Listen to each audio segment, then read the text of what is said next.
welcome back again to my channel, Inday Dayag Vlog. Ayan po yung mga ingredients po na isi-share ko. Hiniwa-hiwa ko na po siya guys dahil maliit lang po yung aking kusina. Meron po tayong sausage, meron po tayong karne ng manok, meron po tayong celery, yung tangkay niya at saka yung dahon, at saka meron po tayong carrots at saka sibuyas. Ayan po yung isi-share ko sa inyo ngayong. Ang aking lulutuin po ay request ng aking bunso dahil gusto niya pong kumain ng chararan! Ito, sopas. Ito po yung pasta na nagagamitin natin para sa sopas. Ayan. Kaya sabayan niyo po ako. On version ko po ito ng aking sopas guys ha, dahil iba-iba tayong uri ng pamamaraan ng pagluto ng sopas. Pasensya naman, Bisaya lang. Ayan po guys, yung aking mga isahalo. Simple lang to guys. Simpleng recipe lang to dahil kami lang din naman ang kakain. At yan po yung isasahog natin. Ayan. Samahan nyo po ako ulit mamaya. Ayan guys, ito na po. Sisindihan na po natin yung ating kalan. At maglalagay na po tayo ng olive oil. Ayan, olive oil po yung gagamitin natin sa ating konti. Ayan. Kasi mainit na po yung ating kawali. At saka ilalagay, wala akong bawang guys, kaya naubusan tayo ng bawang, kaya wala tayong bawang. Ito na po yung ating mga ayan, sahog na pinakita kanina. Ilalagay na po natin si sibuyas. Ayan. Ayan siya. At saka konting kuraw-kuraw kasi mainit naman na siya. Ayan. Sariling version ko lang po to ng sopas guys ha. At saka lalagay na natin si manok. Ayan. At saka kuraw-kurawin na lang natin yan siya. Sabay na natin si manok at saka si hotdog para sabay na silang maluto. Ayan, para takpan natin mamaya, luto na sila pareho. Alam kong iba't ibang yung pamamaraan tayo ng pagluluto ng sopas guys. Ito lang yung akin ha. Ayan, saka natin yan siya takpan. Ayan, para sabay siyang maluto at saka sa takpan muna natin yan para maluto si karne. Ayan. Dali lang. Ako'y pa. Nugasan ko kasi takip.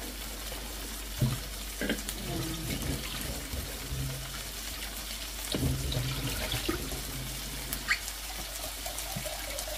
Mabilis lang naman siya maluto kasi lang siya maliit lang yung pagka-slice ko. Ayan, takpan na po natin. Mamaya po uli.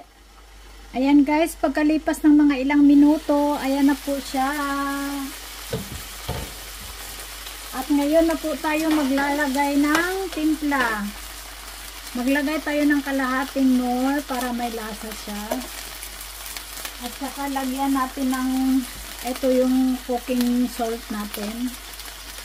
Ayan, konting patak-patak lang dahil may na siya. Baka umalat.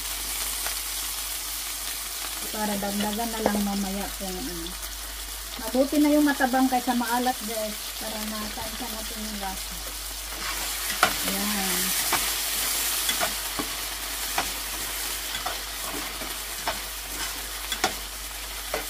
Tapos, ilalagay ko na po yung ating ito po yung gatas nila dito guys. Ayan. Maraming klaseng gatas pero ito po yung natin. Ayan. Maglalagay na po tayo ng gatas. Ayan.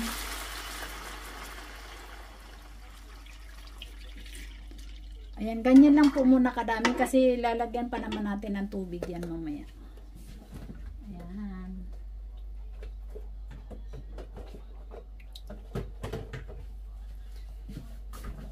Konti lang naman ang anuhin ko kasi kami lang din naman ang kakain. Ayan. Tapos takpan natin yan uli. Pakuluin mo muna natin si gata, saka natin ilagay si carrots. Ayan. Mamaya po uli. Takpan natin at pakuluin. Ayan guys, pagkalipas po ng ilang minuto, kumulo na po siya. Ayan na po yung itsura niya dahil po nagmamantika siya sa ano. Ayan. Ayan na po yung ating ano. Ilagay na po natin si carrots. Ayan na po yung carrots natin. Ilagay na natin si carrots. Pwede na rin natin ilagay si ano, itong tangkay ng celery. Ayan. Panghuli natin yung dahon para may pang-amoy. At saka, isabay na rin natin ito guys. Hindi natin to uubusin dahil mauubusan din ang sabaw. Kunti lang kasi para ano may sabaw pa. Ayan. Isama na natin itong ano. Ayan. Hindi ko siya uubusin. Kunti lang. Ayan lang siya. Para meron pang sabaw na hihigupin. Ayan. Tsaka pakuluan po natin siya ulit. Ayan po yung kanyang itsura. Pakuluin lang natin si pasta. Palambutin lang natin si pasta at saka si carrots ulit. Ayan. Ayan. Ayan po. Takpan po natin siya ulit para po lumambot. Ayan. Mamaya na po yung final look natin guys. Ayan guys, makalipas po ang ilang minuto. Hindi ko na po naipakita sa inyo. Nilagay ko na po yung dahon ng celery. Ayan na po siya. Tumuyo-tuyo na po yung sabaw niya dahil naluto na po yung pasta. Ayan. Nilagay ko na po pala yung dahon ng celery guys. Ayan na po yung kanyang final look. Ayan. Ayan, luto na po yan siya dahil malambot na po yung carrots at saka luto na po si si pasta. At saka ilagay na po natin siya dito sa plato. Ayan. Ayan po yung ating final look ng ating sopas. Imbento lang to guys. Hindi to siya imbento actually. On version lang to ng Inday Dayag sopas. Ayan na po yung ating sopas. Ayan. Salamat po sa lahat ng mga kainday na hindi po nagsawang manood ng aking mga video. Sa walang sawang suporta. Maraming salamat. Ayan na po yung ating sopas. Yummy yummy. Ayan. Ayan guys. Ayan. Init. Init siya, mainit. Ayan. Ayan po yung sopas ni Inday. Thank you for watching mga kainday. God bless po sa ating lahat.